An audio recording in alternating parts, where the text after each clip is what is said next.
You didn't do anything wrong. You know that. You can argue it logically, you can list the reasons, you can even convince other people. And still, the guilt is there, sitting in your chest, low and persistent, looking for something to attach itself to. You apologize more than you need to. You feel responsible for things that aren't yours. You lie awake, wondering if you hurt someone, offended someone, took up too much space. And the most confusing part is that the feeling doesn't respond to reason. You tell yourself there's nothing to feel guilty about. The guilt doesn't care. Here's why. Guilt is not a malfunction. It is one of the oldest social emotions humans have. June Tangney, distinguished professor of psychology at George Mason University, has spent decades studying the distinction between guilt and shame. Her finding, guilt is other-directed. It focuses on a specific behavior and motivates you to repair it, make amends, fix the relationship, try again. This is why guilt evolved in the first place. In early human groups, social bonds were survival. Guilt was the internal signal that said, repair this. The relationship matters. Do something. Research confirms this is hardwired early. By age 3, children show guilt-specific behavior. They repair harm they caused, not harm in general. The system is precise and ancient. Healthy guilt is functional. It keeps relationships intact. It keeps you from repeating things that cost you connection. But that's not what you're experiencing. What you're experiencing is guilt unmoored from anything you actually did. Tangney's research draws a sharp line between guilt about a behavior and something that functions more like shame. A global sense that something is wrong not with what you did, but with who you are. When guilt becomes chronic, when it shows up without cause, when it follows you into rooms you were invited to, when it whispers you've done something wrong even when you haven't, it has stopped functioning as a signal and started functioning as a weather system. It's just always there. And this kind of chronic guilt almost always has a specific origin. It develops in environments where the rules were unclear, inconsistent, or impossible. A parent whose moods were unpredictable.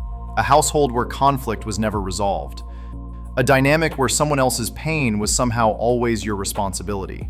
In those environments, the nervous system learns something specific. If something is wrong, if someone is upset, if the air is tense, it must be because of me. I need to find it and fix it before something worse happens. That is not a character flaw. That is an adaptive strategy. A child who takes responsibility for the emotional weather in their environment is a child trying to create safety where safety was unpredictable. The guilt was a tool for maintaining control when control wasn't available. The problem is that the strategy doesn't stay in childhood. It travels with you, into rooms you walk into as an adult, into relationships where nobody is upset with you, into ordinary moments of existing that somehow still feel like they require an apology.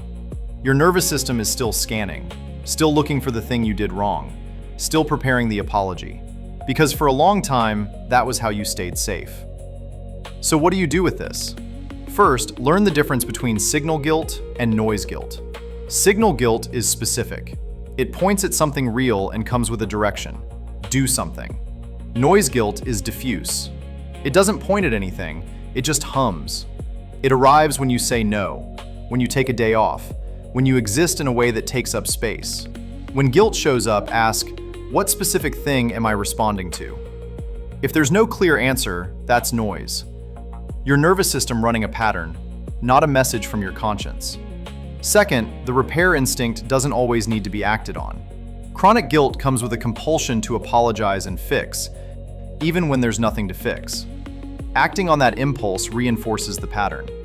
Sometimes the right response is to sit with it, name it, and let it pass without doing anything. Third, this is not about who you are. It is about what you learned. You didn't develop chronic guilt because you are broken. You developed it because it worked. In the environment where it formed, guilt was a reasonable strategy for navigating an unreasonable situation. The environment has changed. The strategy hasn't updated yet. So the next time guilt shows up uninvited, don't immediately apologize. Don't immediately fix. Ask, is this signal or noise? That question is the beginning of telling the difference. Your conscience isn't broken. It's just still working overtime for a job that no longer requires the hours.